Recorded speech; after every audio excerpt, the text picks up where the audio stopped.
I see the table is for paper. But I'm the Minister for Digital Affairs, so I have my tablet with me. Dear Professor Claudia Eckert, dear cybersecurity community, launched just a couple of weeks ago, ChatGPT is already changing how we draft our everyday communication, like emails, essays, or even political statements. And the AI arms race is just getting started. Microsoft, Google, Baidu, among others, are competing to build the next generation of chatbot technology. And who knows what else is out there? But while we celebrate the technological progress, we must realize that this new technology also presents us with completely new challenges. Used by bad actors, ChatGPT and its successors could be hijacking our democracy. It could, for example, automatically compose political comments and influence regulations. It could write letters to the editor for publication in newspapers. It could comment on news articles, blog entries and social media, posts millions of times every day. Chatbots could also launch a massive fake news campaign, similar to what the Russian Internet Research Agency did in its attempt to influence the 2016 US election, but without a $1 million budget. With technology such as ChatGPT in full bloom and in the wrong hands, it could create fake news on steroids. ChatGPT has also added some spice to the modern cyber threat landscape. It could help less skilled threat actors effortlessly launch cyber attacks, from creating a convincing spear-phishing email to quickly developing malware. ChatGPT is just a tool, after all, like a hammer. You can build a house with it or smash a window. It's up to all of us in the cybersecurity community to tackle the cybersecurity problems triggered by chatbots in order to prevent damage to our society and to our economy. For many years, Bavaria has defended its top position in national security. We need to make sure that we have the same level of safety in the cyberspace. Peace and freedom, security and prosperity in Bavaria do fundamentally depend on it. Therefore, we need to ensure that our defenses are in place and that in the event of an incident, it's clear who will take the lead. We need to work effectively, hand in hand, state, business, the civil society, so that we can quickly beat back the attackers on our democracy. It's not news to anyone here today that we need to be better positioned for cyber emergencies. It's Henry Kissinger's old question of who do we call when we want to speak to Europe on every level in cybersecurity. Today, we still don't know who to call. We don't even know which line to call on sometimes. There are too many cyber authorities in place, and they are also separated on a federal and on an international level. In Germany alone, we have over 200 different points of contact for cybersecurity. Each institution focuses on a different cyber aspect. To get to the right information at the right time is difficult to navigate for people within the system, and even worse for outsiders.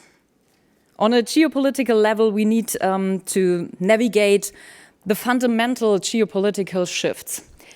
Russia has invaded Ukraine in violation of international law. We see a rise in tensions between the US and China, who are vying with each other for political power, in addition to fighting over the dominance in new technologies such as AI. In recent years, an international imbalance has built up in Europe vis-à-vis China and the USA in digitization, in robotics, artificial intelligence, and in cybersecurity. We need to ensure that we have access to key technologies, hand in hand with our European and with our transatlantic partners. A great European partnership is a necessity for us all, as former Federal Chancellor Konrad Adenauer once famously said, and this sentence is not out of date. We stand firmly and truthfully alongside Ukraine with our European and transatlantic partners. We need to do the same in the field of cybersecurity. At the same time, I'm calling for a new partnership between companies and the government to enhance the exchange of information. We need to speed things up. Cyber attacks can spread worldwide within minutes. The current EU directive requiring serious cybersecurity incidents to be reported within 24 hours does not go far enough. I think we must we need to be much faster here to secure our networks. With our initiative Cyberabwehr Bayern, we have established an exchange platform that connects all relevant cybersecurity authorities in Bavaria. However, this can only be the first step. So let's discuss how we can improve our cybersecurity ecosystem together. After all, that's what we are here for today at the Munich Cybersecurity Conference. We should work together to ensure that we secure our infrastructure against traditional criminals and modern malicious actors who use AI for their attacks. One of the most important things remains that we secure access to key technologies. The European Chips Act, which passed the European Parliament on Monday, is a really good start. It's going to support the technology capacity building and innovation across the EU. It's about to enable the development and deployment of cutting-edge semiconductor and quantum technologies. The Act will strengthen the EU's capabilities and competences in advanced design, in system integration, component production. There are semiconductors in nearly every device, from smartphones to cars, to robots, and of course the applications of Industry 4.0. It's therefore essential that we double our goal market share for semiconductors from 10 to 20% by 2030. We also need cutting-edge semiconductors to build the next generation of space companies in Europe. Countries around the world are currently engaged in the space race, like the last one. Decades ago, Europe is in danger of losing out in this race. The Ukraine war has shown that space is now even becoming a battlefield. And we need independent access to space, and we need more innovation in space. Space tech may still seem, for some people, like a vision of the future, but we see how quickly the world changes. Nobody thought it would be possible that a war would take place in Europe. Nobody thought that Google's powerful search engine would come under pressure by Microsoft and ChatGPT. After all, ChatGPT is going to change everything and nothing. We as humans will continue to stay in the loop.